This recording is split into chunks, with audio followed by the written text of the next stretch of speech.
Hey guys, this is TechPD and today we are going to give the 1 month impressions on the Redmi Note 5, and I've put this inside the box just to give you people a quick representation of how it looked when it was new. So let's get started. So guys, this is a Redmi Note 5A and it says it's made by Xiaomi. So on the side of the box we get this minimalist written Redmi Note 5, and when you go to the back we see it's made in India and it costs 10,999, and I've got the gold 3GB 32GB variant here. It has a 5.99-inch display, a front selfie camera of 12 megapixels, a 4000 mAh battery, and a Snapdragon 625 processor. This phone was launched on February 28 this year, 2018, and when we open box, this is what I got: a transparent silicone case, which pretty much indicates that it has a fingerprint sensor and a camera, and the headphone jack slot is at the top. So we'll look at the phone. This is the phone. Basically this is the gold color, which pretty much looks pink. I don't know why. It comes with this do not disassemble symbol, which we can remove easily, and I had removed it already and I had just put it back for representation. This is the device and I'll just keep it away and let's check what's inside the box. So inside the box we get this quick start guide, which is quite a simple one. It's short, you can read it, and some basic paperwork, and this is the bill. So it comes with a pretty standard power cable, which is a USB to USB type B charger, and inside we get the power brick. The power brick is not a fast charger, it is the Indian version of the power brick. And the other things we get inside the box is the SIM ejector tool, and this is it, and that's pretty much it. So now let's look into the device.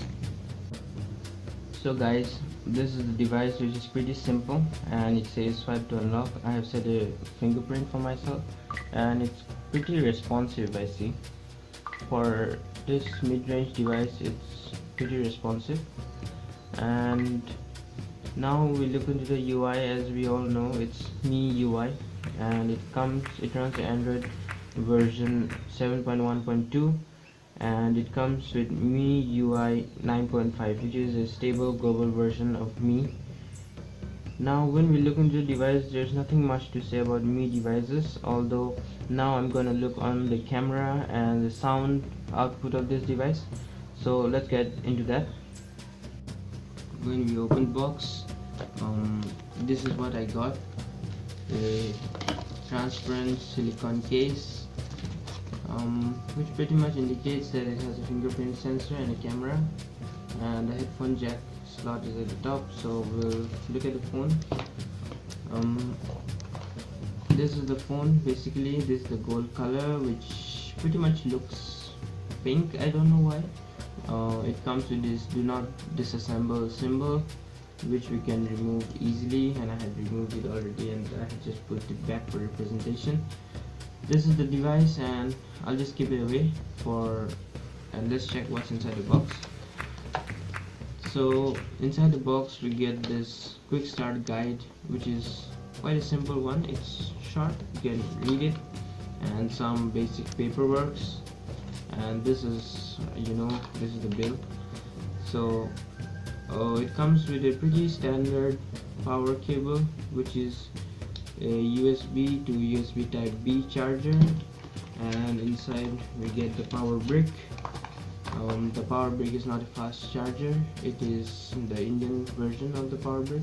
And the other things we get inside the box is the SIM ejector tool, and this is it, and that's pretty much it. So now let's look into the device. As you can see, I put a tempered glass on this device. This device has a very good hardware integration.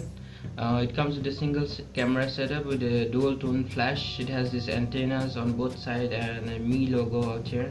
This is the fingerprint sensor of the device, and On the bottom of the device we can see two speaker outputs and a single USB-B type, and on this side of the device we see a SIM ejector slot, a SIM tray, and on the top we see the headphone jack, and this is an IR blaster, and that's it.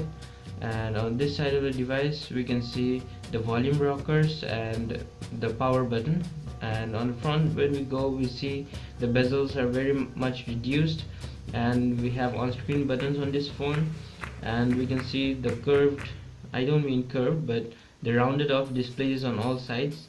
And at the top we have this earpiece, a proximity sensor, a camera, and a flash. That's it for the hardware of this device. And now let's jump into the software. The phone is pretty smooth and the camera is real good.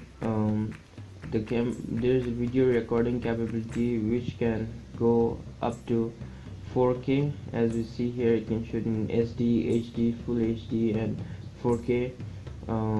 Other things available in this are the time lapse and slow motion. The slow motion is not quite a slow motion though.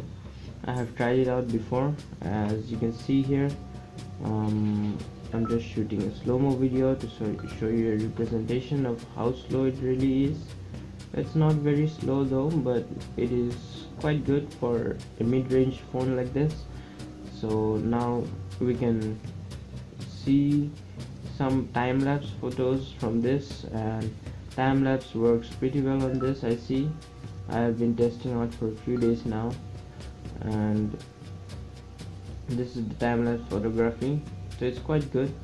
And when we come to the camera doesn't give us 4K quality though, but it just says a high picture quality, a standard picture quality, and low picture quality. It doesn't really make us adjust at what quality we are shooting, I mean the megapixels or something else.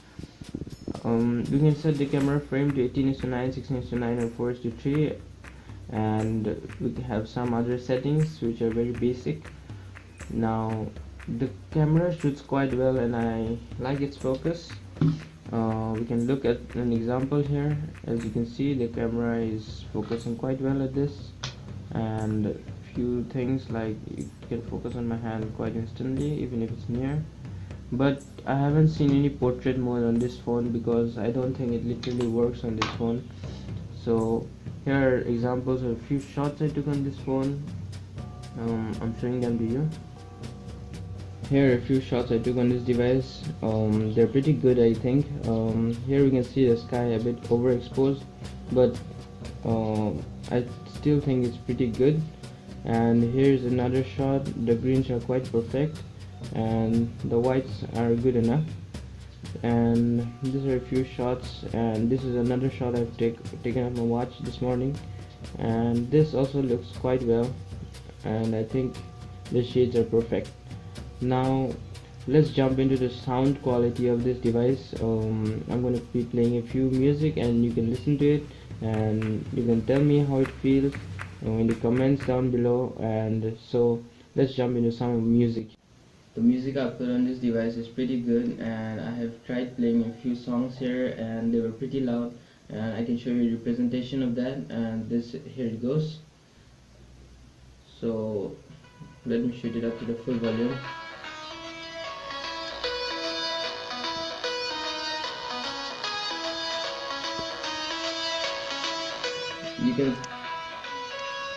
You can see it's pretty loud, and so I really like the speaker output on this device. And that's it.